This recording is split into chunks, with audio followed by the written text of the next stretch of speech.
Hello বন্ধুরা, সবাই কেমন আছো? আশা করি সবাই ভালো আছো। পায়েল বৌদির রান্নাঘরে তোমাদের সবাইকে স্বাগত। আমার রান্নাঘরের আজকের রেসিপি চিংড়ি মাছের মালাইকারি।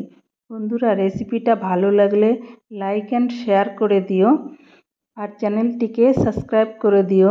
পাশে থাকা বেল আইকনটিকে ক্লিক করে দিও, যাতে আমার নতুন রেসিপিটা তোমাদের কাছে সবার আগে পৌঁছে যাওয়ার জন্য। বন্ধুরা, আজকে মালাইকারির জন্য নিয়েছি 500 গ্রাম বাগদা চিংড়ি বড় সাইজের, আর নিয়েছি 10টা কাজু বাদাম, আর নিয়েছি নারকেল। আমি দেখো বড় সাইজের 8 পিস হয়েছে 500 গ্রাম চিংড়ি মাছ। এখন কাজুটা পেস্ট করে নেব, আর নারকেলটাও পেস্ট করে দুধ বার করে নেব। এখন চিংড়ি মাছগুলোতে টুথপিক গেঁথে দেবো, যাতে মাছগুলো একটু সোজা থাকে, যাতে সার্ভ করতে সুবিধা হবে, আর ডেকোরেশনেও সুন্দর দেখতে লাগবে মাছগুলো। তোমরা কাটতেও পারো, নাও কাটতে পারো, দেখতে ভালো লাগে তাই কাটলাম। দিয়ে দেব হলুদ গুঁড়ো, আর দেব নুন, দিয়ে মাছগুলোকে ভালো করে মেখে নেব। মাছগুলো ভালো করে নুন হলুদ মাখিয়ে নেব।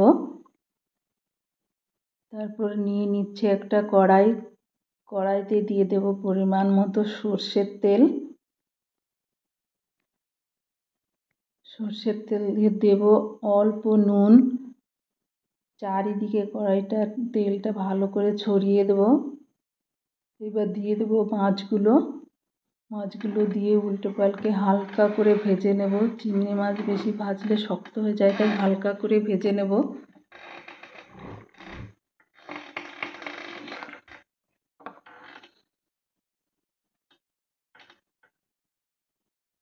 দেখো বন্ধুরা, হালকা করে ভেজে নিলাম। এখন মাছগুলো তুলে নেব।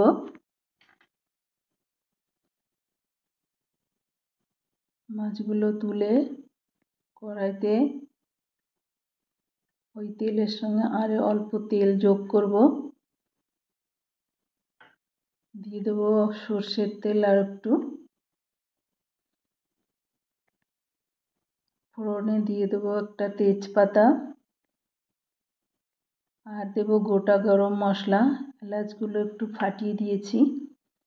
সুন্দর গন্ধ বেরোলে, ফোড়নের সুন্দর গন্ধ বেরোলে দিয়ে দেবো এখানে কুচনো পেঁয়াজ। একটা মিডিয়াম সাইজের 2টো পেঁয়াজ আছে। কুচনো পেঁয়াজ দিয়ে হালকা করে ভেজে নেব। ভেজে নিয়ে দেবো অল্প নুন, আর দিয়ে দেবো হলুদ। দিয়ে পেঁয়াজটাকে সুন্দর করে ভাজবো যতক্ষণ না সোনালি কালার আসে। দেখো বন্ধুরা, সুন্দর করে ভেজে নিয়েছি। দিয়ে দেবো এখন আদা বাটা। দিয়ে দেবো 1 চামচ জিরে গুঁড়ো। আমি এখানে ধনে গুঁড়োটা ইউজ করছি না, তোমরা চাইলে ধনে গুঁড়ো ইউজ করতে পারো। দিয়ে দেবো অল্প জল, আর দেবো হলুদ গুঁড়ো পরিমাণ মতো, আর দেবো পরিমাণ মতো লঙ্কা গুঁড়ো। এটা নর্মাল লঙ্কার গুঁড়ো, কাশ্মীরি লঙ্কার গুঁড়ো নয়। দেখো মশলাটা ভালো করে কষিয়ে নিয়েছি। দেখো চারিদিকে তেল ছেড়ে দিয়েছে। আর এই অবস্থায় দিয়ে দেবো কাজু বাদাম বাটা। কাজু বাদাম বাটা দিয়ে ওইটাকে ভালো করে কষিয়ে নেব, যাতে বাদামের কাঁচা গন্ধটা না থাকে। ধিমে আঁচে ভালো করে এটাকে কষিয়ে নেব।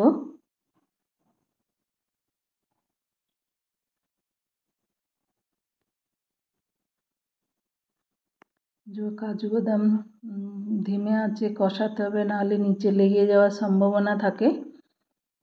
দেখো বন্ধুরা, সুন্দর করে কষিয়ে নিয়েছে, এখানে তেল ছেড়ে গেছে। এখন যোগ করব নারকেল দুধ। নারকেলের থেকে যে দুধটা বের করে রেখেছিলাম, সেই দুধটা দিয়ে দেব। আমি এক্সট্রা আর জল দেব না, ওই নারকেলের দুধটাই ও ঝোলের জন্য দেব।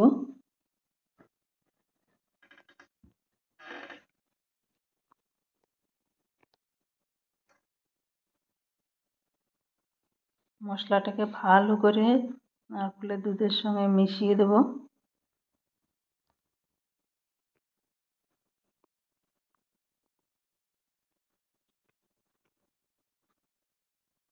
এবার যোগ করব 5টা কাঁচা লঙ্কা। এখানে আমি গোটা লঙ্কা দিয়েছি, চিড়ে দেইনি, ঝালটা বেশি না হয়ে যায়। আমার ছোট ছেলে আছে, খেতে পারবে না, তাই তোমরা চাইলে চিড়েও দিতে পারো। এখন যোগ করব মাছগুলো। দিয়ে দিলাম মাছগুলো। মাছের সঙ্গে যে জুসটা ছিল সেটাও দিয়ে দিলাম, ওটা তো অনেক টেস্টি হয়।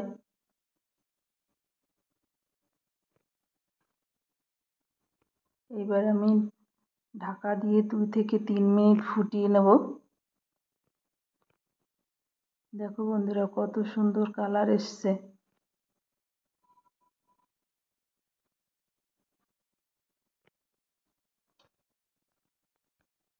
এখন আমি অল্প চিনি যোগ করব। মালাইকারি একটু মিষ্টি মিষ্টিই হয়, তাই একটু চিনি দিলাম। তোমরা চাইলে নাও দিতে পারো। আর দিয়ে দেবো এখন ঘি, 1 চামচ ঘি দিয়ে দিলাম।